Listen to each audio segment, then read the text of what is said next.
3 reasons not to follow Buddha. Some people think that Buddha gives a good example to follow, but here are 3 reasons not to. Number 1, he abandoned his family. At the age of 29, Buddha in the middle of the night abandoned his wife and newborn child, who was likely only days or weeks old, to follow his own spiritual path. A man who walks away from his responsibility to his wife and his child is not a model that anyone should follow. Number 2, he was extremely discontent and ungrateful. Despite being very wealthy growing up, at the age of 29, he saw that the comforts and pleasures of palace life could not protect him from the realities of aging, sickness, and death. And so he tried to find satisfaction and liberation through extreme asceticism, basically avoiding all comforts and pleasures, nearly even starving himself, eating so little that he reportedly became skeletal. Yet neither indulgence nor extreme deprivation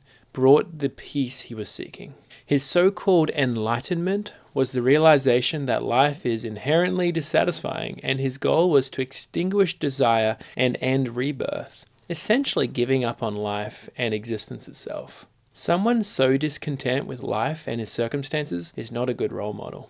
Number 3, Buddha isn't God. He didn't claim to be, nor did he do anything to prove his teaching to be true. Buddha's claim that there is reincarnation and that the aim of life is to get rid of all desires to escape that cycle of reincarnation is all unproven. Plus, it's self-refuting, because to desire to rid yourself of all desires is a desire itself.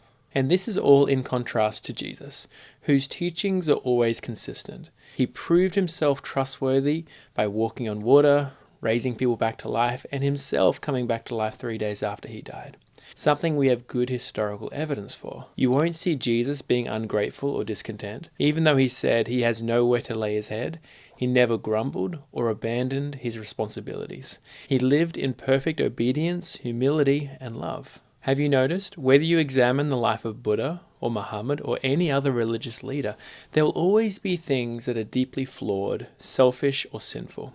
But when you examine the life of Jesus, you find someone who is perfectly sinless, selfless, and full of compassion. Plus, out of all the religious leaders, he's the only one who's willing to pay for your sins. It's not like you got 10 people willing to pay for your sins, you got one, and that's Jesus. So it makes sense, out of all the options, for you to exclusively put your trust in him.